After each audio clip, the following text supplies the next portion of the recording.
Brooklyn Independent Television. Welcome to Healthbeat Brooklyn on Brooklyn Independent Television. I'm Dr. Monica Sweeney. The treatment of someone considered mentally ill, someone whose emotional and psychological problems make it difficult to function, requires a number of things: well-trained doctors, therapists, and nurses, plus plenty of time. But maybe most important is the staff's empathy. At Kings County Medical Center, empathy also comes from people who know firsthand what it's like to live with mental illness and what it takes to overcome it.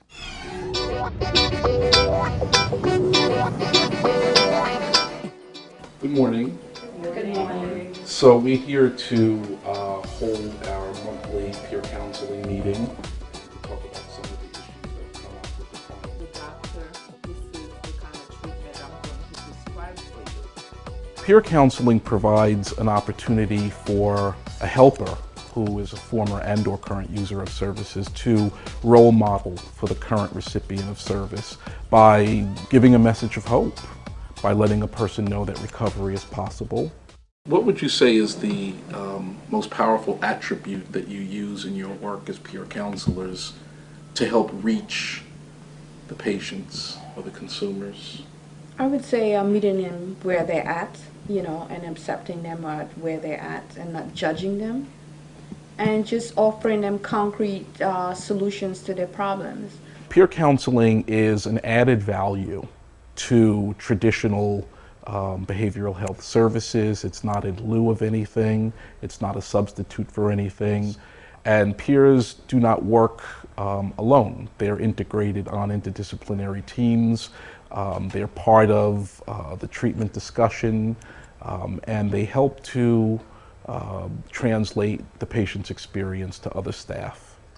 When you tell them that you had been in their shoes, you can relate to what they're going through, they're more prone to listen to your advice. Yeah, I think it works for me as well, that sharing my experience and letting a consumer know that what worked for me might not work for you, but this is the path that I took. It's the peers who bring to the table what the true experience of that individual patient is going through. They have walked in the patient's shoes, and our clinicians, as well-intentioned and as well-trained as they are, don't have that experience. So they might have the textbook knowledge, they might have the training experience, but they don't have that real-life experience of what it's like to have been a consumer. If people really have empathy for people, they're going to be sensitive. My experience with my diagnosis was like a chance for me to break some of the stigma. The stigma that the individual feels keeps him from taking advantage of life's opportunities, like living independently, going to school, going to work. The stigma that society brings to the table prevents and gives obstacles to the individual that can prevent that person from seeking and getting employment, from getting adequate housing, from even getting basic health care services. So when one is confronted with the possibility of taking on stigma like that, they're going to avoid treatment so that they're not labeled. Coming from a background in the Caribbean, grew up in Trinidad, our mental illness also was not something that was openly discussed. It was swept under the rug. My heritage goes back along with the secrecy of either having a mental illness or having some type of physical ailment. We're always supposed to keep this front like things are okay, and keep a smile on our face when deep down inside we really need some help. So can you imagine, the stigma that I must have felt with having a major depression was like, hey, I can't say that I'm suffering from this sadness or this blue feeling that always popped up. I had a cousin from the last generation. She was never diagnosed, even though she did have a mental illness. They swept it under the rug. It was like, well, she's just a little troubled.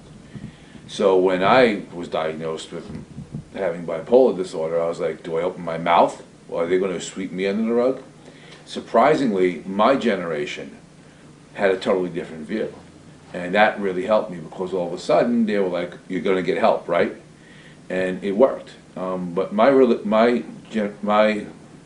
family was deeply religious, so there was also that religious aspect of it. Of, well, God can heal you. You don't need medication. And I had to realize medication was exactly what I needed. We are in such an exciting period of time here at Kings County. I think we're at the forefront of a renaissance in mental health treatment. And at the very top of the list of those kinds of innovations is the adoption of the peer counseling program on the scale that we have taken it on. I would like increased opportunities for the peers we have now so that they can actually move into supervisory positions themselves, and then to even be able to move on to open up their own programs at other institutions. The more that I feel that I'm on the unit every day, the more that I notice that there's some changes going on. Because if I speak up and I share these things about myself, then clinicians will say, hey, wait a second, maybe I can use this, maybe this will work. The most proud moments that I've had is when consumers tell me they want to become a peer counselor. Yeah. A lot of time when I tell them that I was a consumer myself, their face light up. They say, really? You were hospitalized? You take medication? I tell them, yes, really. And they begun to see things in a new way, see all the things that are possible for them. Yeah.